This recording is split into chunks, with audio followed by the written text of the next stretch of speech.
David Glasgow Farragut /FRT/, also spelled Glascoe, July 5, 1801 August 14, 1870, was a flag officer of the United States Navy during the American Civil War.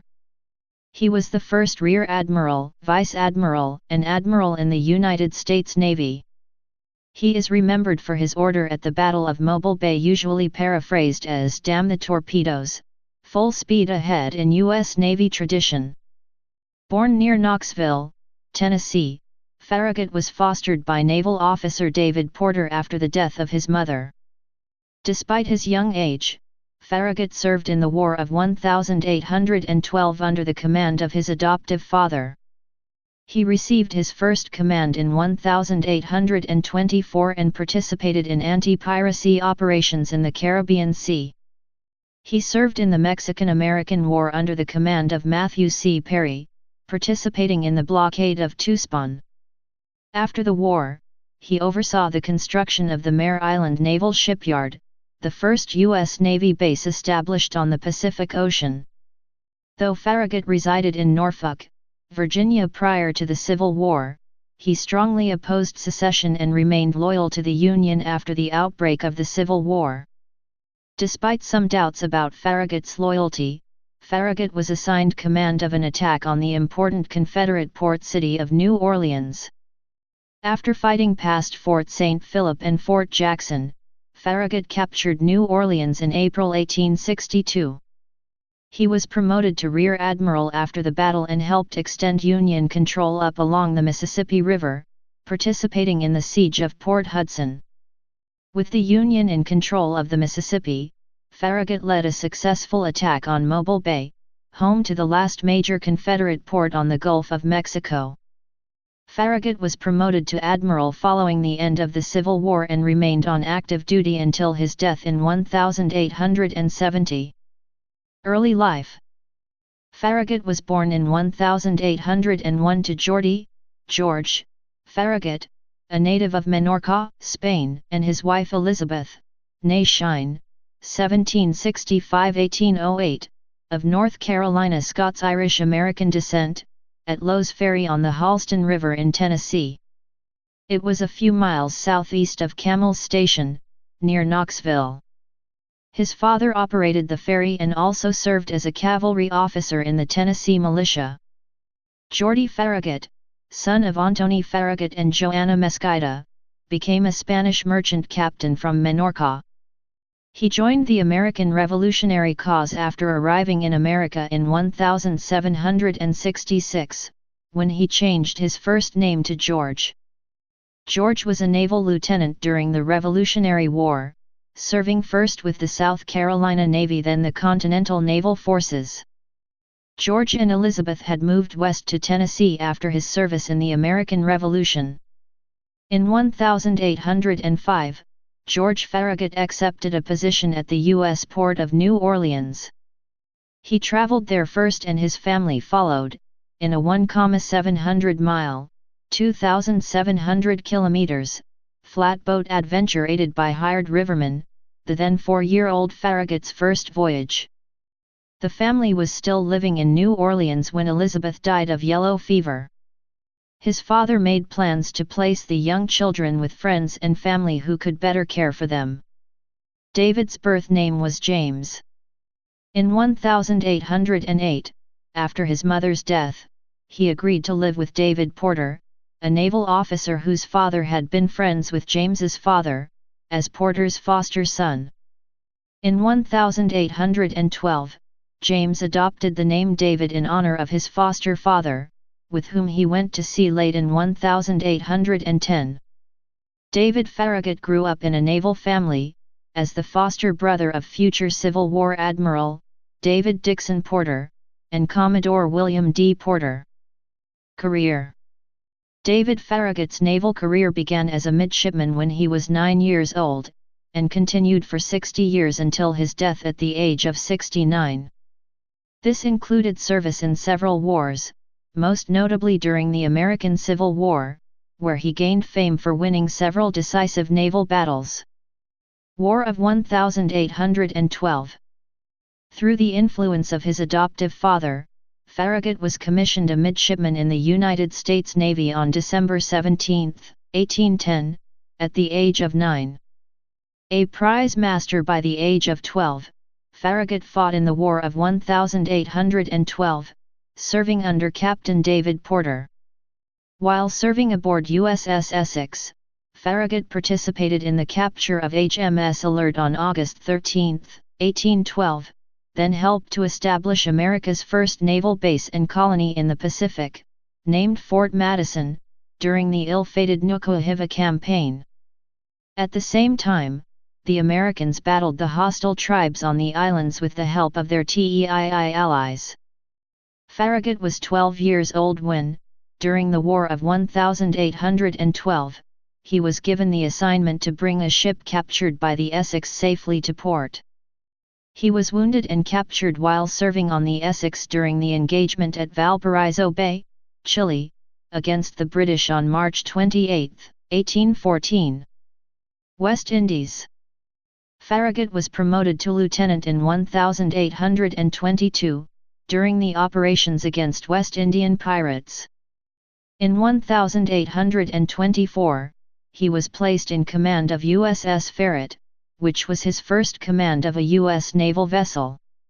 He served in the Mosquito Fleet, a fleet of ships fitted out to fight pirates in the Caribbean Sea.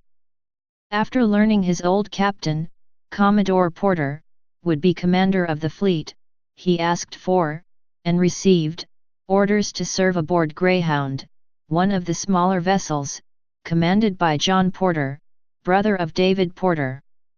On February 14, 1823, the fleet set sail for the West Indies where, for the next 6 months, they would drive the pirates off the sea, and rout them from their hiding places in among the islands. He was executive officer aboard the Experiment during its campaign in the West Indies fighting pirates. Mexican-American War. In 1847, Farragut, now a commander, took command of the sloop of war USS Saratoga when she was recommissioned at Norfolk Navy Yard in Norfolk, Virginia. Assigned to the home squadron for service in the Mexican-American War, Saratoga departed Norfolk on March 29, 1847 bound for the Gulf of Mexico under Farragut's command and upon arriving off Veracruz, Mexico, on April 26, 1847 reported to the squadron's commander, Commodore Matthew C. Perry, for duty. On April 29, Perry ordered Farragut to sail Saratoga 150 nautical miles, 173 miles, 278 kilometers, to the north to blockade Tuxpan, where she operated from April 30 to July 12 before Farragut returned to Veracruz. About 2 weeks later, Farragut began a round-trip voyage to carry dispatches to Tabasco, returning to Veracruz on August 11, 1847. On September 1, 1847, Farragut and Saratoga returned to blockade duty off Tuxpan, remaining there for 2 months despite a yellow fever outbreak on board.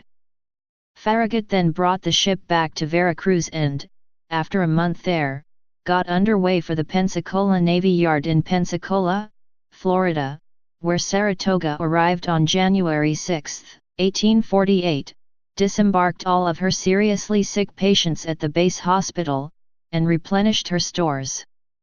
On January 31, 1848, Farragut took the ship out of Pensacola bound for New York City, arriving there on February 19. Saratoga was decommissioned there on February 26, 1848. Mare Island Navy Yard. In 1853, Secretary of the Navy James C. Dobbin selected Commander David G. Farragut to create Mare Island Navy Yard near San Francisco in San Pablo Bay. In August 1854, Farragut was called to Washington from his post as Assistant Inspector of Ordnance at Norfolk, Virginia. President Franklin Pierce congratulated Farragut on his naval career and the task he was to undertake.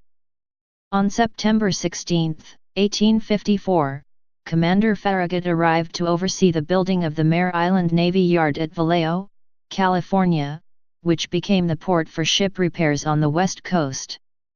Captain Farragut commissioned Mare Island on July 16, 1858. Farragut returned to a hero's welcome at Mare Island on August 11, 1859. Civil War service. Though living in Norfolk, Virginia, prior to the American Civil War, Farragut made it clear to all who knew him that he regarded secession as treason. Just before the war's outbreak, Farragut moved with his Virginian-born wife to Hastings-on-Hudson, a small town just outside New York City. He offered his services to the Union, and was initially given a seat on the Naval Retirement Board. Offered a command by his foster brother, David Dixon Porter, for a special assignment, he hesitated upon learning the target might be Norfolk. As he had friends and relatives living there, he was relieved to learn the target was changed to his former childhood home of New Orleans. The Navy had some doubts about Farragut's loyalty to the Union because of his Southern birth as well as that of his wife. Porter argued on his behalf, and Farragut was accepted for the major role of attacking New Orleans.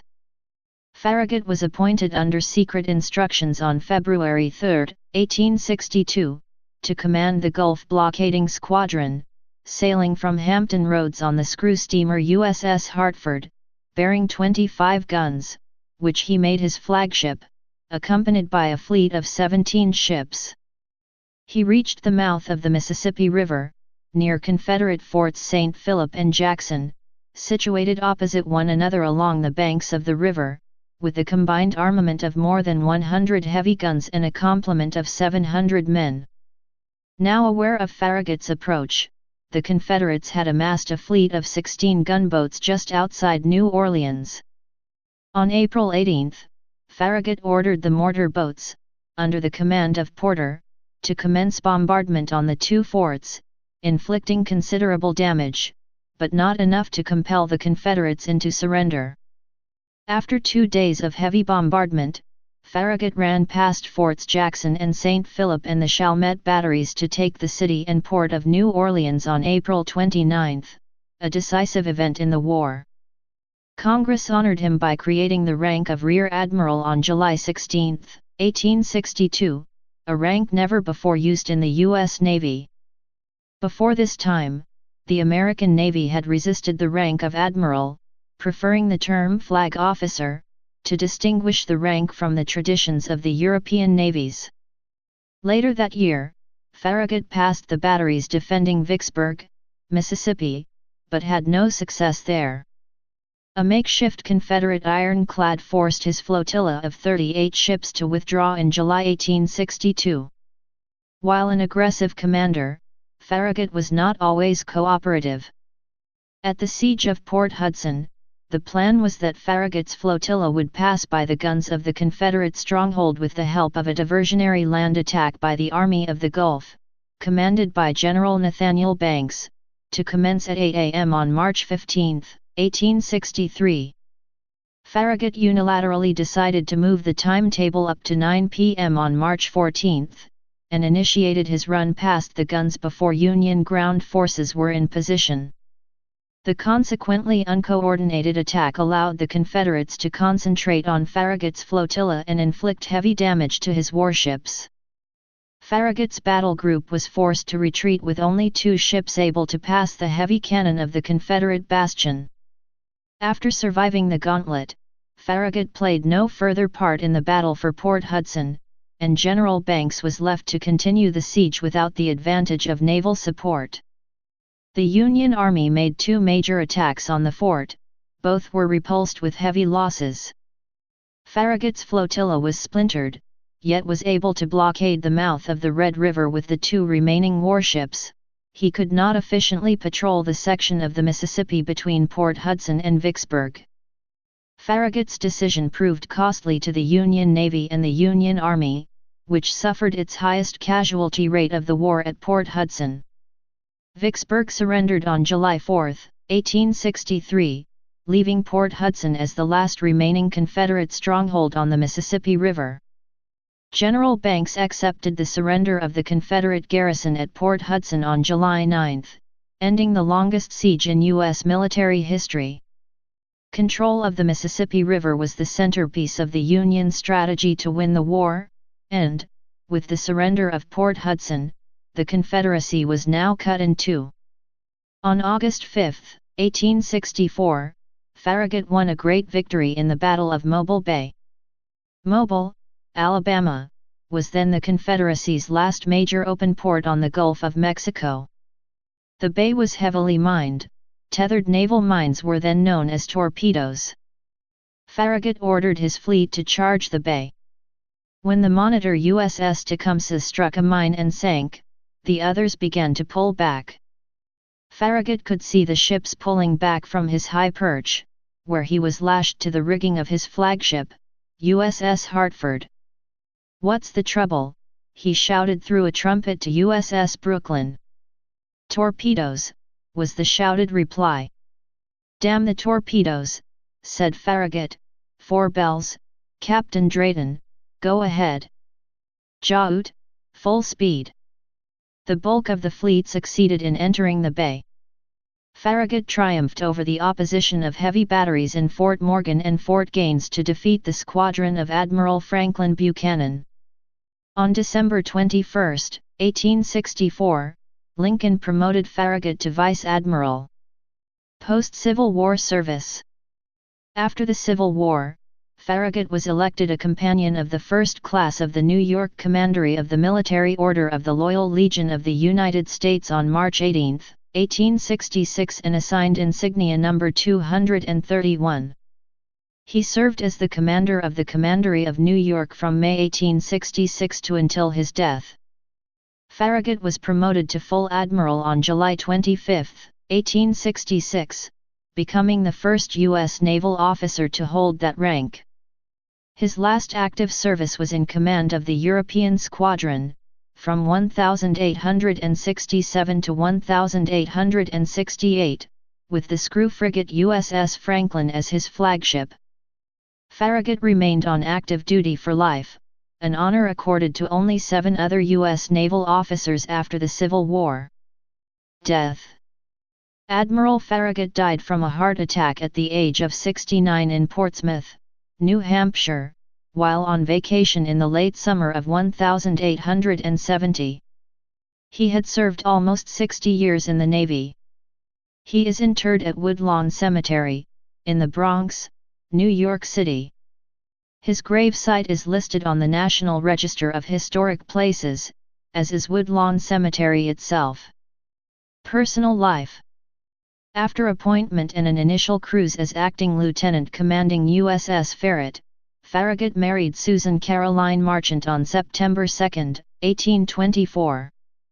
After years of ill health, Susan Farragut died on December 27, 1840.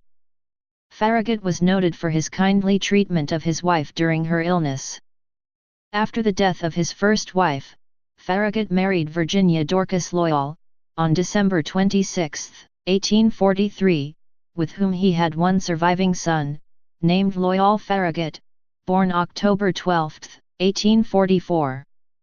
Loyal Farragut graduated from West Point in 1868, and served as a second lieutenant in the U.S. Army before resigning in 1872.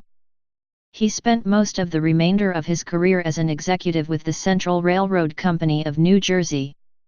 He died in 1916. Timeline of service.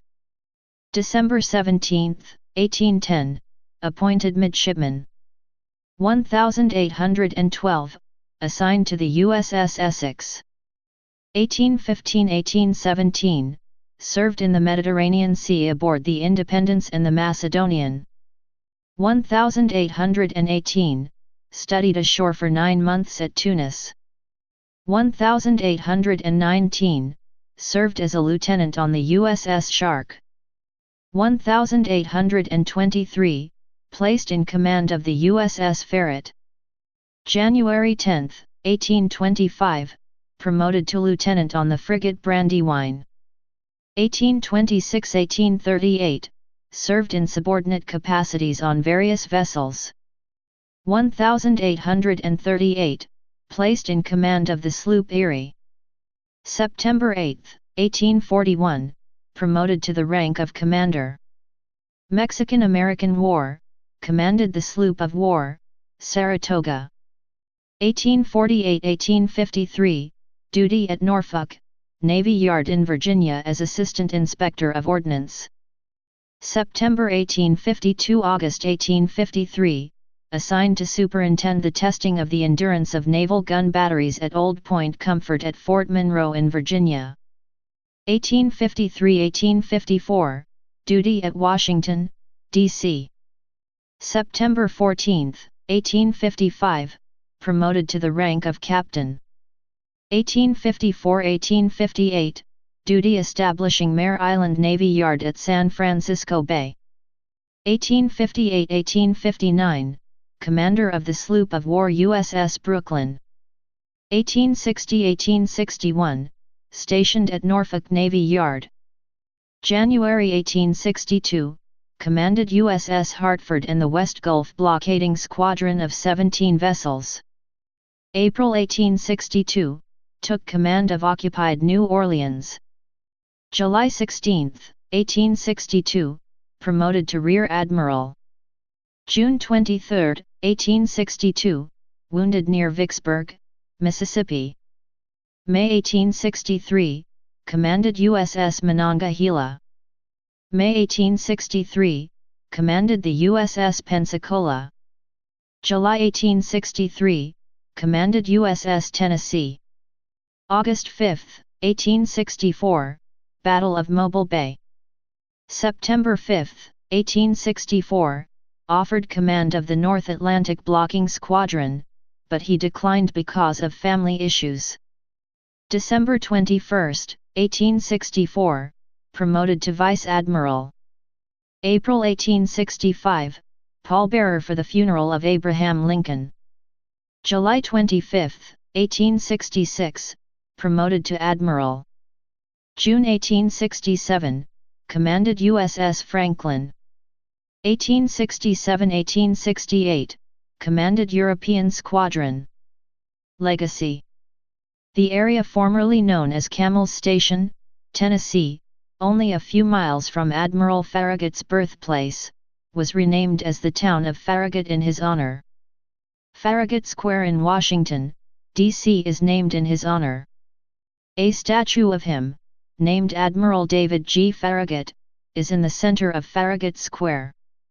Two Washington Metro stations, Farragut West and Farragut North, also share his name. There is a statue of Admiral Farragut at the South Boston Marine Park adjacent to Castle Island, and an outdoor sculpture of him in Madison Square Park, Manhattan. Two separate classes of U.S. Navy destroyers have been named for Farragut, the Farragut class of 1934 and the Farragut class of 1958. Several individual U.S. Navy ships also have been named USS Farragut in his honor. Few naval officers in American history have been honored on a U.S. postage stamp, but David Farragut has been so honored more than once. The first postage stamp, at left, to honor Farragut was the $1 black issue of 1903. The Navy issue of 1937 includes, among 5 in a series, a 3-cent purple stamp which depicts Admirals David Farragut, left, and David Porter, with the warship under sail displayed at center. The most recent postage issue honoring Farragut was released from Gettysburg, Pennsylvania on June 29, 1995. Please subscribe and thanks for watching.